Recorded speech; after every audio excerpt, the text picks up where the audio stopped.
Now in this session we are going to learn STP conditions and very important part, concept of mole in detail.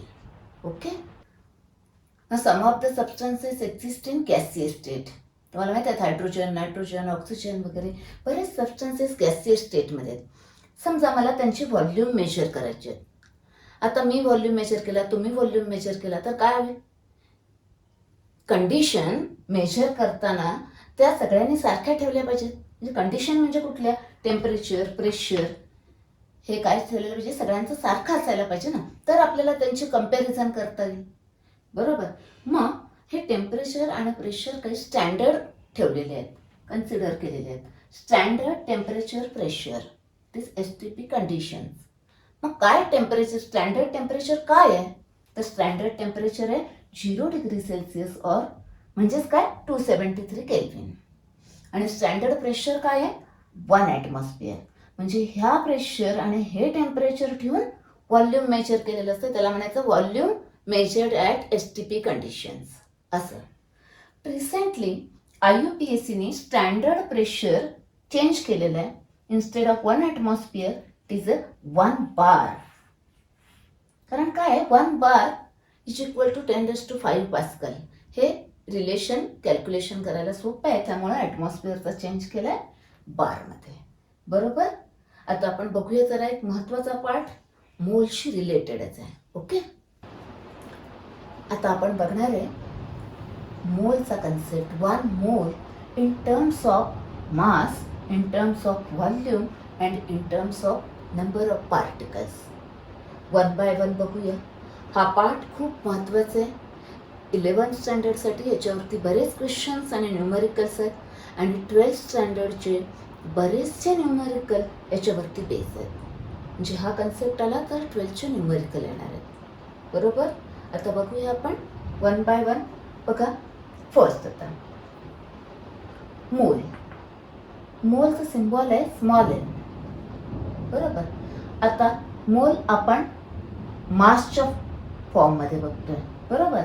1 मोल means it's molar mass. बरोबर. Molar मासचा symbol आहे capital M आणि त्याचं unit आहे gram per मोल. Previous सेशनमध्ये आपण बघितलेलं आहे. बरोबर. आता मोलर मास तुम्ही फाइंड आउट केलेले आहेत. बघा मोलर मास तो इलेमेंटचा असेल म्हणजे ॲटमचा असेल, और होमोॲटॉमिक मॉलिक्युल्स असतील किंवा मॉलिक्युल असेल, किंवा इथे बघा हा फॉर्म्युला मास बरोबर आयोनिक कंपाऊंडचा असेल. हे मोलर मास आहे. बरोबर. 1 मोल means molar mass of that substance. म्हणजे मी असं म्हणू शकते ना, मोलर मास जे काही असेल ते म्हणजे 1 मोल. बरोबर. म्हणजे 56 ग्रॅम ऑफ आयर्न म्हणजे 1 मोल. 23 ग्रॅम ऑफ सोडियम मीन्स 1 मोल. 342 ग्रॅम ऑफ शुगर मीन्स 1 मोल. बरोबर. आता त्याच्यावरती न्यूमरिकल्स येतात. आता त्याच्यासाठी बघा कसे सॉल्व करायचे. तर बघा मोलर मास M जेवढा असेल ते म्हणजे 1 मोल. बरोबर. मग जे काही मास दिला असेल म्हणजे W, किंवा कधी कधी सिम्बॉल स्मॉल एन पण वापरतात. म्हणजे W जे काही मास दिले असेल तेवढे म्हणजे किती मोल्स. बरोबर. मग क्रॉस मल्टिप्लिकेशन करून काय येईल बघा formula N is equal to W/M. आता इथे लक्षात ठेवायला खूप सोपं आहे. वरचा वर तोंड करून आहे, खालचा खाली तोंड करून आहे. बरोबर. आता तुम्ही न्यूमरिकल सॉल्व करताना लॉजिकली असं सॉल्व करू शकताय. बरोबर. किंवा फॉर्म्युला वापरून करू शकताय. तुम्हाला तेवढेच मार्क्स मिळतात. बरोबर. नेक्स्ट आता इथे बघा 1 मोल म्हणजे मोलर मास, म्हणजे मोलर मास म्हणजे 1 मोल. हा क्लिअर झाला. आता आपण व्हॉल्यूमकडे जाऊया. मोल इन टर्म्स ऑफ व्हॉल्यूम. आता बघा काही सबस्टन्सेस गॅसियस स्टेटमध्ये, हायड्रोजन आहे, ऑक्सिजन आहे, क्लोरीन आहे, नायट्रोजन आहेत. बरेच सबस्टन्सेस गॅसियस स्टेटमध्ये आहेत. मग त्यांचा व्हॉल्यूम बघूया आता आपण काय.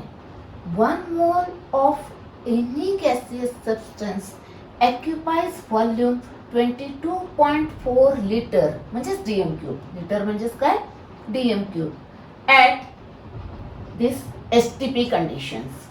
बरोबर. At this temperature and at this pressure. बरोबर. आता रिसेंटली काय केलंय, 1 ॲटमॉस्फिअरच्या ऐवजी प्रेशर, स्टँडर्ड प्रेशर काय आहे 1 बार. तर हे प्रेशर ठेवलं तर व्हॉल्यूम काय येतोय एवढा, म्हणजे 1 mole occupies a volume this much at this temperature and pressure. बरोबर. आता थोडंसं आपण हे समजावून घेऊया बघा. 1 मोल मी हायड्रोजन घेतला समजा, तर मास काय 2 ग्रॅम. 2 gram hydrogen. बरोबर. आता 1 मोल क्लोरीन म्हणजे किती 71 ग्रॅम. 1 मोल नायट्रोजन म्हणजे किती 28 ग्रॅम. 1 मोल ऑक्सिजन म्हणजे किती 32 ग्रॅम. असे मी घेतलेले सगळे 1 मोल आहेत. बरोबर. 1 mole of any gas occupies volume 22.4 litre. म्हणजे समजा माझ्याकडे 2 ग्रॅम हायड्रोजन आहे ॲट STP कंडिशनला, तर त्याचं व्हॉल्यूम काय असेल 22.4 लिटर. बरोबर. आणि तुमच्याकडे 28 ग्रॅम नायट्रोजन आहे समजा, तर त्याचाही व्हॉल्यूम ॲट STP 22.4 लिटरच आहे. वजन वेगवेगळे आहे. बरोबर, कारण मोलर मास वेगळे आहेत, कारण सबस्टन्स वेगवेगळे आहेत. बरोबर. आता बघा, त्याच्यावरून आपल्याला न्यूमरिकल सोडवायला जर व्हॉल्यूमच्या फॉर्ममध्ये न्यूमरिकल विचारलं तर 22.4 लिटर इज इक्वल टू 1 मोल. मग काही व्हॉल्यूम दिला असेल तो व्हॉल्यूम म्हणजे किती मोल. बरोबर. हे स्टँडर्ड आहे.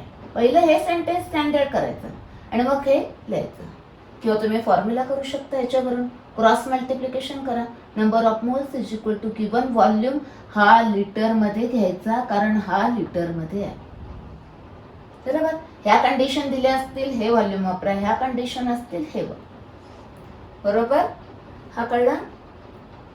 नेक्स्ट आता बघा, आपण बघणार आहे इन टर्म्स ऑफ पार्टिकल. बरोबर. इथं अजून एक गोष्ट बघा, 1 मोल म्हणजे एवढा व्हॉल्यूम. मी असं पण म्हणू शकते ना, 22.4 लिटर एवढे volume at STP is equal to 1. बरोबर. नेक्स्ट आता हा पार्ट बघूया आपण. आता 1 मोल आपण बघितलेले आहेत, म्हणजे त्यात किती पार्टिकल्स. पार्टिकल्स म्हणजे कोण, atoms, ions or molecules, depending on काय सबस्टन्स आहे तो. समजा आता माझ्याकडे आयर्न आहे, तर काय असतील त्यात ॲटम्स असतील. समजा माझ्याकडे शुगर आहे, तर त्यात शुगरचे मॉलिक्युल्स असतील, असं. बरोबर. आता 1 mole of any substance contains this much particles, that is Avogadro's number of particles. याने काय आहे, Avogadro's constant किंवा Avogadro's number म्हणायचं त्याला. हा आपण फक्त इथले 3 डिजिट वापरलेत, आपण ते प्रिव्हियस सेशन मध्ये बघितलेले आहे. बरोबर. आता न्यूमरिकल सॉल्व्ह करण्यासाठी बघा, Avogadro's नंबर म्हणजेच एवढे पार्टिकल्स म्हणजे 1 मोल, किंवा 1 मोल म्हणजे एवढे पार्टिकल्स. मग Avogadro's नंबर ऑफ पार्टिकल म्हणजे 1 मोल. मग काही तुम्हाला नंबर ऑफ पार्टिकल्स दिलेले असतील, तेवढे पार्टिकल्स म्हणजे किती मोल. तुम्ही हा फॉर्म्युला वापरून न्यूमरिकल सॉल्व्ह करा, किंवा आता क्रॉस मल्टिप्लिकेशन करून तुम्हाला फॉर्म्युला मिळेल. Number of moles is equal to number of particles divided by this Avogadro's number. बरोबर.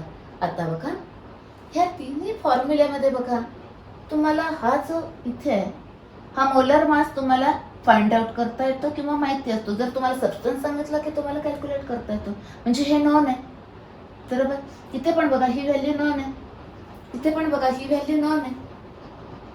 बरोबर. आता अजून एक बघा, हा ह्याच्याशी रिलेटेड आहे, हा ह्याच्याशी रिलेटेड आहे, मी सांगितलं. हा ह्याच्याशी रिलेटेड आहे, हा ह्याच्याशी रिलेटेड आहे, हे रिलेटेड आहे. अजून महत्वाचं बघा, हा ह्या सगळ्यांशी रिलेटेड आहे. बघा एवढे पार्टिकल्स म्हणजे 1 मोल, एवढे पार्टिकल्स म्हणजे एवढा व्हॉल्यूम, एवढे पार्टिकल्स म्हणजे त्याचा मास किती, मोलर मास एवढा. बरोबर. दुसरा बघा, तसाच हा पण सगळ्यांशी रिलेटेड आहे. दिस मच व्हॉल्यूम 22.4 dm3, किंवा हा काय तुम्हाला अशा कंडिशन्स बघून, दिस मच व्हॉल्यूम मीन्स 1 मोल. एवढा व्हॉल्यूम असेल तर त्याचं वेट त्याच्या मोलर मास एवढा असेल. एवढा व्हॉल्यूम असेल तर त्याच्यात पार्टिकल्स एवढे असतील, बरोबर. सेम हा पण या सगळ्यांशी रिलेटेड आहे. कसं बघा, ती मोलर मास काही असेल, आपण एक एक्झाम्पल घेऊया. ओके, N2 गॅस घेऊया. N2 गॅस मोलर मास किती आहे? 28 ग्रॅम.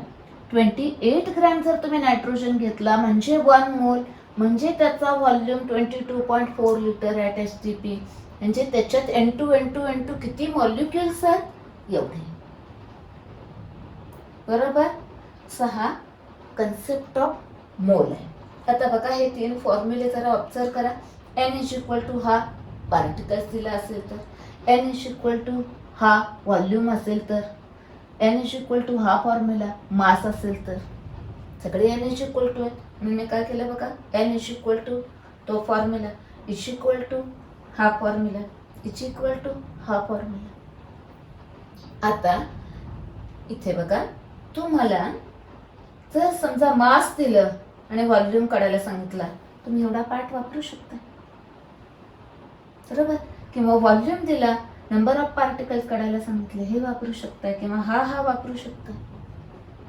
किंवा आधी मास दिलाय समजा, नंबर ऑफ मोल्स काढा, त्याच्यावरून व्हॉल्यूम काढू शकता. आपण बघूया डिटेलमध्ये नेक्स्ट सेशनमध्ये. भरपूर सारे न्यूमेरिकल सोडवणार आहेत, क्वेश्चन सोडवणार आहे आपण, बरोबर.